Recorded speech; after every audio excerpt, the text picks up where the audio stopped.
Pemirsa, ribuan warga Tuban, Jawa Timur rela antre sejak subuh untuk mendapatkan vaksin COVID-19. Desak-desakan dan kerumunan pun tak terhindarkan. Hari masih gelap, namun ribuan warga di Tuban, Jawa Timur ini sudah menyerbu markas Kodim 0811 Tuban. Mereka rela antre sejak subuh untuk mendapat vaksin COVID-19 yang dimulai pukul 7 pagi.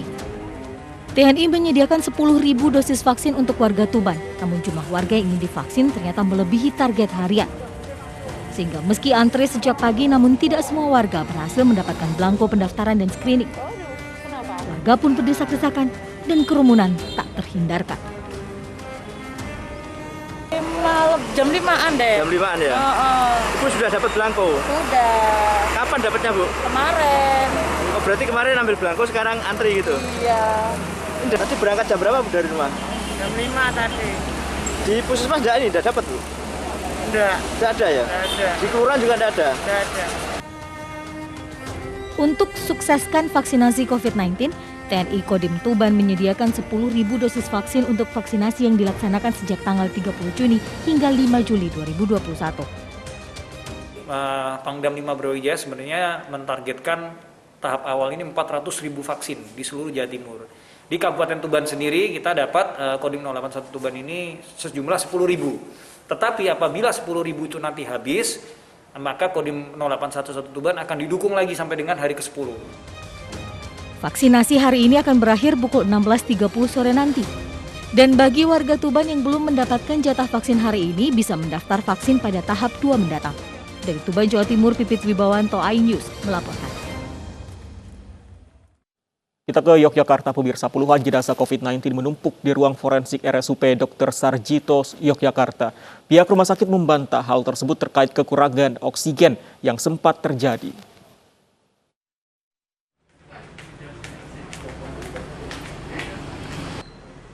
Puluhan jenazah COVID-19 menumpuk di ruang forensik Rumah Sakit Umum Pusat Dr. Sarjito, Yogyakarta. Antrian peti jenazah bahkan sampai keluar ruangan forensik. Penumpukan jenazah terjadi karena jumlah kematian pasien COVID-19 di rumah sakit tersebut terus meningkat sejak hari Jumat kemarin. Sementara peti mati dan tenaga pemakaman terbatas. Pasien yang dirujuk ke RSUP Dr. Sarjito rata-rata dalam kondisi kritis setelah sebelumnya kesulitan mencari rumah sakit. Jadi penumpukan jenazah artinya di forensik kita lakukan pemulasaran atau rukti jenazah pasien-pasien COVID. Namun karena saking banyaknya waktu Sabtu siang itu di mana oksigen belum terjadi gangguan itu, sudah ada beberapa jenazah yang masuk di sana begitu. Ya, sampai jam 15 itu sekitar 30-an jenazah memang masuk sudah dalam kondisi kritis. Sementara itu terkait kekurangan oksigen yang sempat dialami, pihak RSUP Dr. Sarjito mengaku saat ini sudah bisa diatasi dan mendapat bantuan dari Polda DIY serta berbagai rumah sakit di Yogyakarta dan luar daerah. Dari Sleman, Yogyakarta, Heru Trijoko, iNews melaporkan. Hari ketiga pemberlakuan PPKM darurat, pasien di rumah sakit pemerintah Kabupaten Bogor menumpuk. Walau sudah didirikan tenda darurat, banyak pasien yang tak dapat tertampung.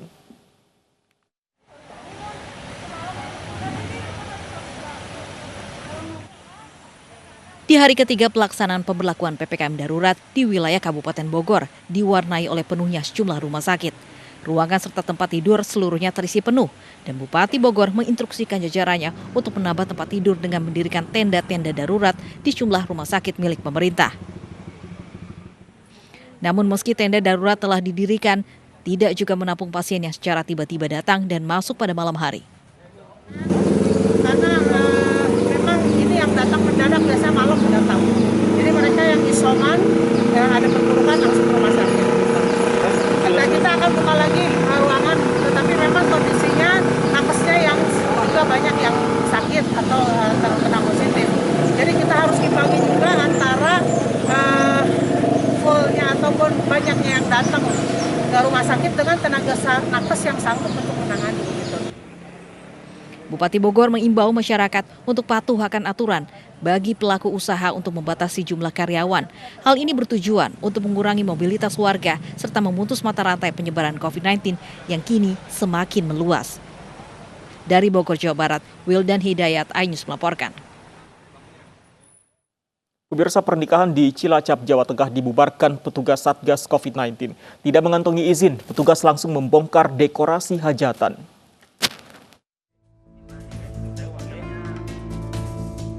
Polisi ini bukanlah memberikan selamat kepada kedua mempelai.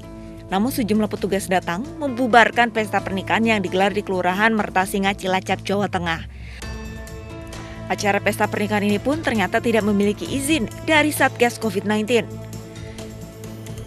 Tim Satgas COVID-19 memperingatkan kepada keluarga mempelai agar menghentikan pesta dan membongkarkan dekorasi pernikahan. Usai peringatan, petugas segera membongkar paksa tenda dan atribut pesta lainnya. Dalam masa PPKM darurat, pemerintah melarang aktivitas yang menimbulkan kerumunan.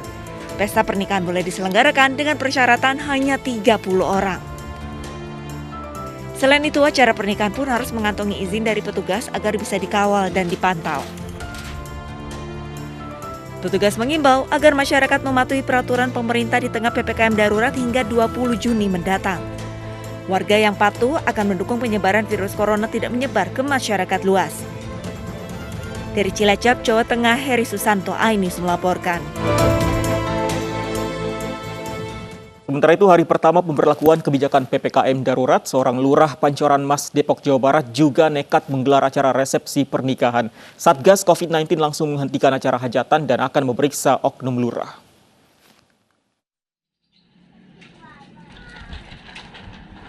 Tenda hajatan yang digelar Lurah Pancoran Mas Depok, Jawa Barat pada hari pertama pemberlakuan PPKM darurat akhirnya dibongkar oleh pemiliknya. Warga sekitar lokasi menyayangkan hal tersebut dan rencananya akan dilakukan pemeriksaan terhadap lurah dan pelaksana hajatan terkait pelanggaran protokol kesehatan. Sebelumnya viral video sejumlah warga berjoget di acara hajatan. Belum genap 1 hari kebijakan PPKM darurat digelar, seorang lurah Pancoran Mas Depok nekat menggelar acara resepsi pernikahan di Jalan Suair, Pancoran Mas Depok, Jawa Barat. Dalam acara resepsi, keluarga dan tamu undangan yang hadir melakukan joget bersama dengan diiringi irama musik. Dari Depok, Jawa Barat, Iyung Rizky, iNews melaporkan. Ya, dan pemirsa, untuk mengetahui perkembangan Lurah Pancoran Mas Depok, Jawa Barat yang nekat menggelar acara resepsi pernikahan pada hari pertama PPKM darurat Jawa Bali, kita telah terhubung dengan Pak Suganda, Lurah Pancoran Mas tersebut. Selamat siang, Pak Suganda. Selamat siang. Ya. Pak Suganda, kalau tidak salah ada informasi bahwa Anda sudah dipanggil oleh Polres Depok. Anda sudah memenuhi panggilan, klarifikasi apa yang Anda berikan kepada pihak kepolisian? Iya. Tepatnya hari Sabtu malam Minggu jam 9 kami dipanggil di Polsek Pancoran Mas. Kemudian jam 12 langsung ke Polres Depok, ya, klarifikasi tentang kegiatan pesta pernikahan putri kami. Ya. Kemudian kami di BAP gitu ya. Dengan kegiatan pesta pernikahan tersebut.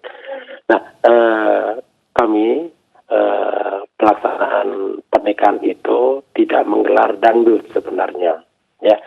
Jadi akad nikah itu dilaksanakan pukul 10, ya pukul 10 pagi proses akad nikahnya. Kemudian juga kami membuka tamu itu pukul 12.30. Kemudian jam 15.00 sudah kami tutup, gitu. Tidak ada kegiatan hiburan dan sebagainya, sudah kami tutup itu di jam 15.30. Gitu. Nah, kemudian apa yang terjadi viral itu, joget-joget itu, ini perlu saya sampaikan bahwa besan kami dari Nias, Sumatera, gitu ya. Ini ada tradisi untuk pamitan pulang kepada si tuan rumah, gitu. Nah, jenis pamitan pulang atau tradisi itu ya melalui seperti kayak lagunya Poco-Poco begitu. Yang intinya itu adalah untuk meminta pamitan pulang kepada si tuan rumah. Ya. Nah, kemudian sebelumnya memang kami kami larang itu. Ini kegiatan apa ini? Ya. Baik, Pak Suganda, tapi sebenarnya dalam undangan yang pihak Anda sebarkan begitu, berapa orang yang Anda undang? Karena dalam aturan PPKM ini maksimal orang yang bisa datang adalah 30 orang, Pak Suganda. Iya, saya sebar undangan itu karena di tanggal 25 dan 26 Juli sehingga sangat terbatas sekali.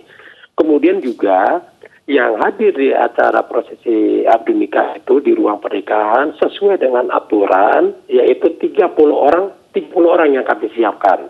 Gitu. 30 orang. Kemudian juga prokes seperti mencuci tangan, masker, kemudian juga ada sanitizer dan tes suhu itu sudah kami lakukan. Bahkan di Aminan itu ada tamu yang ingin mengucapkan selamat itu tidak bersentuhan tangan dengan kami karena kami batasi gitu, sudah diseket sedemikian rupa sehingga tidak ada sentuhan tangan seperti itu. Tapi kenyataannya benar 30 orang kah yang datang? Karena kalau kita lihat videonya ini sepertinya lebih dari 30 orang, Pak Suganda. Kalau di acara perpisahan atau pamitan itu dari besan kami itu hanya 20 orang. Ya. Hanya 20 orang. Iya. Dan ini juga klarifikasi sudah Anda sampaikan kepada pihak Polres Depok ya? Sudah kami sampaikan. Baik, Pak Suganda, tentu Anda ada di lokasi pada saat acara, khususnya pada saat part yang beredar, yang viral ini, pada saat joget-joget. Kenapa tidak langsung dibubarkan acara joget-joget tersebut, Pak Suganda? Langsung saya bubarkan. Saya bubarkan dengan saya menugaskan salah seorang yang saya anggap panitia kecil ya, langsung ditutup. Sehingga setelah dibubarkan, langsung musik segala macam itu udah kami tutup total. Ya. Oke, tadi Pak Suganda, acara putri Anda ini sebenarnya sudah direncanakan dari jauh-jauh hari kah atau bagaimana? Sudah saya rencanakan sejak Desember 2020. Ya, akhirnya kami rencanakan di bulan Maret di 2020. Namun karena masih suasana masih belum kondusif, kami undur lagi. Kami undur lagi di rencananya bulan Juni 2021 ini. Kemudian melihat kondisi juga masih belum positif, gitu ya. Dan kebetulan ada PSBB atau PPKM ke-7 di Pemda Depok ini, bahwa batas waktu sampai dengan tanggal 28 Juni, ya, sehingga kami berkeyakinan bahwa di acara kami ini di tanggal 3 sudah dalam keadaan kondusif seperti itu. Namun tetap kami mengindahkan protokol kesehatan apa yang sudah ditentukan oleh surat edaran Bapak Wali Kota. Singkat saja Pak Suganda, ini meskipun Anda mengatakan bahwa Anda sudah menerapkan banyak sekali protokol kesehatan, tapi banyak orang yang kecewa, khususnya mungkin masyarakat Depok yang kecewa karena ini tetap tidak etis karena banyak larangan di masa PPKM ini. Apa yang ingin Anda sampaikan? Ya, yang pertama saya ucapkan permohonan maaf kepada warga Kota Depok, biloso juga kepada warga Pancoran Mas, ya, warga Kelurahan Mampang atas kejadian seperti ini.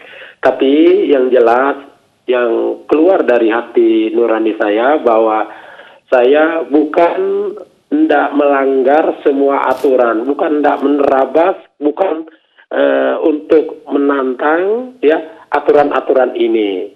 Dengan dasar tadi itu, saya tanggal 28 dalam kondisi yang sudah kondusif, gitu ya. Makanya saya laksanakan kegiatan ini sangat sederhana sih menurut saya. Baik, kami sudah dapat, intinya Anda meminta maaf dan Anda juga sudah memberikan klarifikasi. Kita dibatasi oleh waktu, Pak Suganda. Terima kasih untuk informasi Anda kepada kami. Selamat siang. Pemirsa, sebuah komunitas relawan di Sidoarjo, Jawa Timur sediakan ambulans gratis bagi kaum duafa. Kami kembali usai jeda.